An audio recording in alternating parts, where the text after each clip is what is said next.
toutes, bonjour à tous, Edouard Le Tourmi de l'agence RA Immobilier à Saint-Nazaire. Aujourd'hui, on se retrouve pour un nouvel épisode concernant la vente, plus particulièrement, quels sont les diagnostics techniques à fournir à votre acheteur. Donc aujourd'hui, on va en deux parties. Première partie, on va étudier les différents diagnostics techniques. Dans la deuxième partie, on va voir la responsabilité du diagnostiqueur. Allez, c'est parti. Comme je vous disais, il y a différents diagnostics techniques selon le type de logement mis en vente. Alors, premier, c'est le diagnostic amiante. Donc, c'est pour si le permis de construire il a été délivré avant le 1er juillet 1997. S'il y a présence d'amiante, alors votre diagnostic il est valable que 3 ans. Sinon, bien évidemment, il est définitif. Après, derrière, nous avons le diagnostic assainissement. C'est pour tous les biens qui ne sont pas raccordés au réseau public. Et lui, il est valable 3 ans. Derrière, troisième, on a le diagnostic de performance énergétique, plus communément appelé le DPE, lui qui est valable 10 ans. Ce qui est bien comme ça, au moins, pas besoin de le repayer derrière comme beaucoup d'autres. Après, nous avons l'état intérieur des installations de gaz et d'électricité.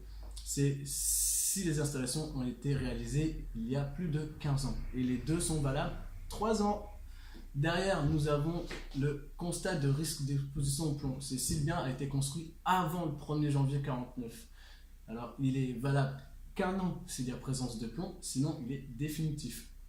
Et derrière, nous avons les deux derniers, entre guillemets les deux derniers, ce qui est l'état des risques naturels miniers et technologiques, plus communément appelé ERNMT, et le diagnostic thermique. C'est si le bien est situé dans une zone faisant l'objet d'un plan de prévention des risques pour les deux, et les deux sont valables que 6 mois. Je vous disais, c'est les deux derniers, oui et non, parce que si votre bien est en copropriété, c'est-à-dire que si c'est un appartement dans un immeuble, ou si c'est une maison dans un lotissement qui fait une liste de copropriété, vous êtes tenu de faire la loi Carrez. Qu'est-ce que c'est la loi Carrez? En fait, la loi Carrez, c'est le mesurage exact de votre surface, pour avoir la surface exacte, tout simplement. Voilà. Donc on va passer à la deuxième partie, qui est la responsabilité du diagnostiqueur. Donc, comme je vous dis, je vous apprends rien, je suppose, si je vous dis que celui qui établit les diagnostics, c'est le diagnostiqueur. Très bien, je m'en doutais que vous allez me suivre. Donc, en gros, le diagnostiqueur, il est mandaté par le vendeur pour réaliser le dossier de diagnostic technique. Donc, c'est-à-dire que c'est lui qui est responsable vis-à-vis du vendeur en cas de défaillance.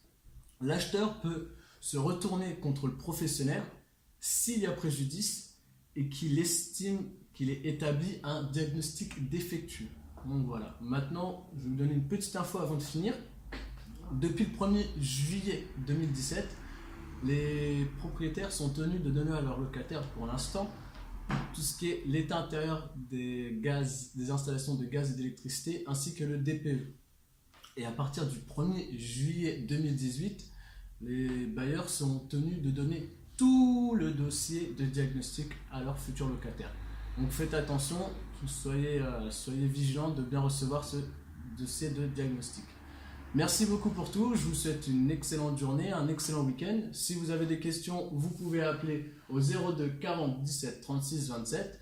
Si vous voulez la location, c'est pour moi. Si vous voulez la vente, vous pouvez m'appeler et demander Monsieur Le Tournier également. Il n'y a aucun souci. Je vous souhaite une très bonne journée. Au revoir.